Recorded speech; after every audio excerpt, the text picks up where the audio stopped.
ಇಲ್ಲ ಸೂಪರಿಂಟೆಂಟ್ಗಳು ಸೀದಾ ಹೋಗ್ತಾರೆ, ಅವ್ರು ಚೇಂಬರ್ ಹೋಗ್ತಾರೆ. ನಾವು ಬೋರ್ಡ್ ಬೀಗ ಹಾಕ್ಸಿದ್ವಿ, ಬೀಗ ಹಾಕಿದ ತಕ್ಷಣ ಬೀಗ ಹಾಕೊಂಡು ಚೇಂಬರ್ ಕೂತ್ಕೋತಾರೆ. ಬೈಯರ್ಗಳು ಒಬ್ರು ಕೈ ಸಿಗೋದಿಲ್ಲ. ರೈತರಿಗೆ ಮತ್ತು ರೈತರದ್ದು ಕಷ್ಟನ ಕೇಳೋರು ಯಾರು?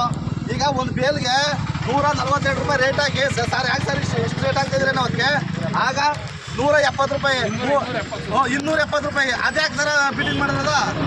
ಅದು ಯಾವ ಥರ ಫಿಟ್ಟಿಂಗ್ ಮಾಡಿದ್ರೆ ಅದು ಅವ್ನು ಕೇಳಲಿಲ್ಲ, ರೈತ ಕೇಳಲಿಲ್ಲ ಅಂದರೆ ಅವ್ನಿಗೆ ಎಷ್ಟು ಹೋಯ್ತು ದುಡ್ಡು? ಅದು ಈಗ ಒಂದು ಕೆಜಿ ಹೊಗೆ ಸಬ್ಗೆ ಖರ್ಚು ಎಷ್ಟು ಬರ್ತದೆ, ಒಂದು ಟ್ರ್ಯಾಕ್ಟರ್ ಸೌದೆ ಎಷ್ಟು, ಆಮೇಲೆ ಯೂರಿಯಾ ಗೊಬ್ಬರ ಕೊಡ್ತಾರಲ್ಲ, ಒಂದು ಸಿಂಗಲ್ ಪಾಸ್ಬುಕ್ 50,000 ರೂಪಾಯಿ ಕಟ್ಟಾಯ್ತದೆ. ಕೋಟಿಂದಾನೆ ಕೊಡ್ತಾರೆ ಗೊಬ್ಬರವ. ಈಗ 20 ಗ್ರಾಮ್ ಬೀಜಕ್ಕೆ 70 ಬೀಜಕ್ಕೆ 5 ರೂಪಾಯಿ ತಗೋತಾರೆ. 20 ಗ್ರಾಮ್ ನಮ್ಮ ಬೀಜ ಮಾಡ್ಕೊಂಡು ನಾವು ಬೆಳೆಯಕ್ಕೆ ಹೋಗಿ ಬರಕ್ಕಿಲ್ವೇನೋ ಅನ್ನೋದೊಂದು ಭಯ. ಅಲ್ಲಿಗೆ ಕೆಜಿಗೆ ಎಷ್ಟು ದುಡ್ಡು ಆಯ್ತು? ನಮಗೆ ಯಾಕೆ ರೈತರಿಗೆ ಬೆಲೆ ಇಲ್ಲ? ಬೇಕು ನ್ಯಾಯ ಬೇಕು.